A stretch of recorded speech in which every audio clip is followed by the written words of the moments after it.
By the way, Magnus looks surprised. I don't think he thought that was 3-time repetition. He kind of did it in an acknowledging way, but he did not want to draw there, Amon. I think he wanted to bleed a few more minutes.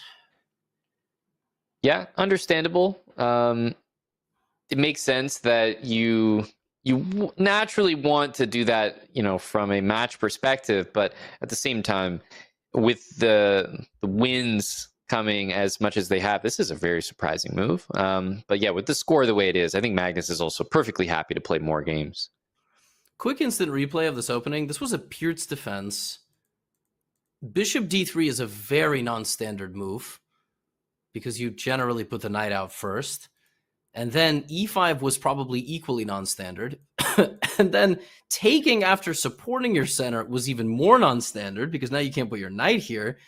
And before you know it, Amon, Magnus has the entire center with his knights and just a better position with black. Yeah, not liking. I mean, I think the only extremely bad move that we saw was d takes e5. I don't understand that move at all. This was a a mistake that is really shocking because knight f3, bishop e3, like there's moves that defend that d pawn, bishop back to c2. Instead, do we want to be playing this? Magnus is just going to, well, I actually thought he would move the bishop and then play the other rook to e8. But regardless, black is the only one that can really be better here. For sure. In fact, what you suggested, bringing out the bishop, was probably very good. Magnus's rook move dropped his accuracy from 99% to a shocking 96. So yeah, he's losing his touch. Yeah, computer really did like bringing out the second piece. But again, Jose has to win. And here that would not happen unless you cut the wire to the internet connection of the place where Magnus is playing. So I don't know how he's going to pull it off. A little bit weird that Magnus played rook d to e8. Like, I'm having trouble understanding why that move was played when it seems so obvious that you should just develop the dark squared bishop to c5 or d6 and then just play rook h to e8. So it's telling me like he really wanted that rook on e8 quicker than two moves. Like he wanted it there immediately to pressure the knight on e2, maybe in order to play this knight f4. And because he got the knight to move, he got knight f4, he's getting knight d3. So I think this is all part of what he was trying to achieve. Knight goes here. I was going to pitch this. You might as well grab a bishop. It hasn't moved. That the idea also is to restrict the position quite a bit. I mean, I would have probably just snap taken, and then I would have had to try to figure it out. I don't really know, like maybe g6, bishop g7 is where he wants the bishop, but then the white knight could go to c5. The opposite color, not the opposite color, the opposite side castling lends some hope to the game getting sharp. What's so bad here? What is this? Rook e1. That's a great question. What is the problem with rook e1? I do not know, and it is apparently this. Oh. He just can't guard his pawn. All right. It is unusual that you have, 1, 2, 3, 4 pieces on the board, and you just can't guard a pawn. Like, nothing works properly. So we're going to see knight to e2, pretty much the only option. And then I guess it's, okay, well, I was going to say maybe rook e8 or bishop to b5 there, but instead knight c5, and he's just kind of pitching the pawn. Okay, blue arrow appears. Simple, pawn is hanging, but of course that is a threat of a rook trade or just the rook capturing. And yeah, this is quite unpleasant this is not even a threat. Yeah, just f6 maybe. Just pawn to f6. A little bit of a demoralizing situation. And what else can you do?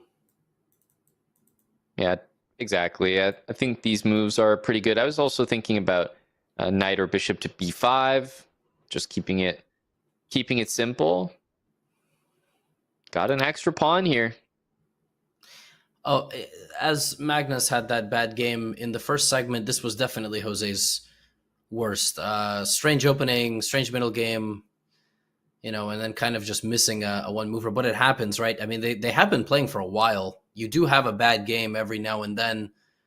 Problem is, some bad games turn into defeats, and some games you can maybe save after a mistake. Yeah, in some ways, this was his worst start. But I mean, losing that game in, what was it, 10, 15 moves where he got the piece trap, that was easily his worst one, I think. But in terms of the opening, it was just so strange to see D takes E5 early on. He never had a good position here and just felt like he was on the back foot from like move 4.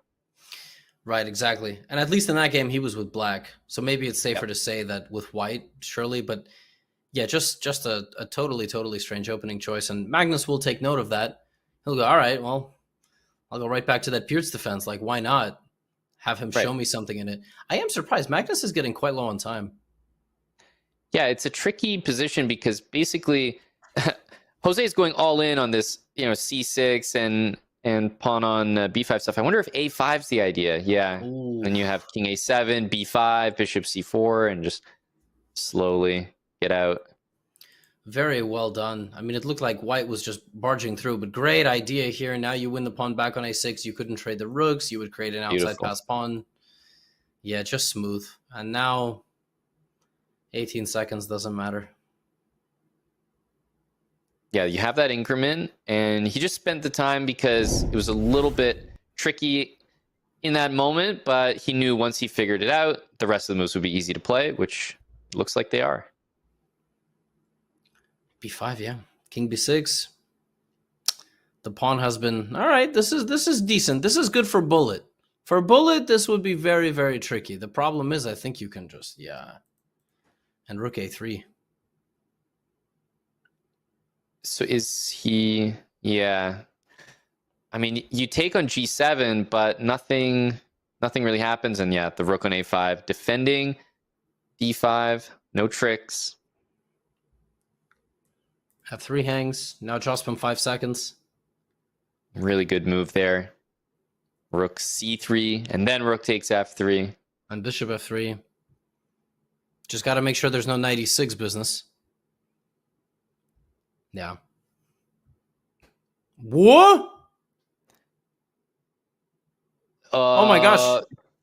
Wait a minute. He's losing the race. Oh, it's a tie. I think it's just going to be a draw in the end, but that face from Magnus told the full story. Oops. Oh my gosh. And notice here, Jospin had to queen on G8 because if he took on H7 and queen, there was going to be queen A1 check. So you can actually still win this. Oh my gosh. Aman, I think Magnus is smiling because he knows they're going to be playing forever.